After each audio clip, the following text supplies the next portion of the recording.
Près de 8000 âmes font la queue au quotidien autour de ce château de 20 mètres cubes réalisé à Niali, commune de Ouenri, pour s'approvisionner en eau. En panne depuis des lustres pour bien des raisons, c'est cette rivière où des morts par noyade ont été enregistrés qui sauve. Pour la plupart des femmes, il faut des heures de marche pour trouver la quantité nécessaire pour le ménage.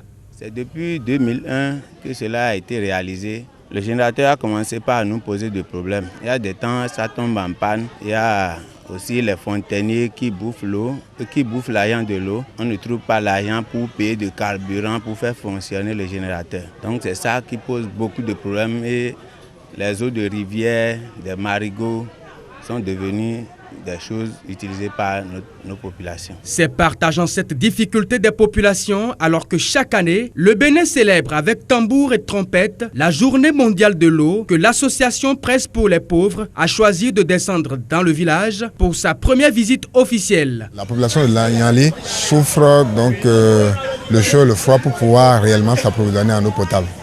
APP donc va faire un plaidoyer auprès de certaines fondations internationales comme la fondation Coca-Cola qui est en train d'approvisionner 11 villages du Kenya en eau potable. En dehors de Coca-Cola, je pense que le chef de l'État, le président Yahya Boni, lui-même il est à l'écoute. Surtout, il est très préoccupé par rapport à l'atteinte des objectifs du millénaire pour le développement.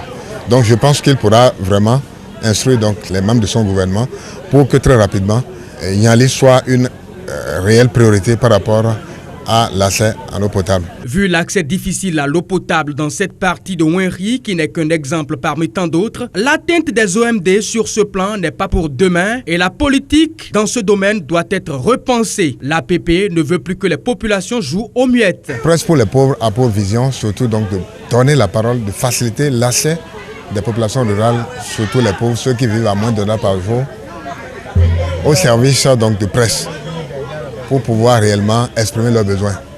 Et vous-même, vous avez constaté sur le terrain que le besoin le plus pressant, ici maintenant, c'est le besoin en eau potable. Ce samedi, l'eau, denrée précieuse et rare, sera célébrée à travers la journée instituée par l'ONU. Elle portera sur le thème des économies d'eau et l'amélioration des conditions d'accès à l'eau potable dont Niali a vraiment besoin.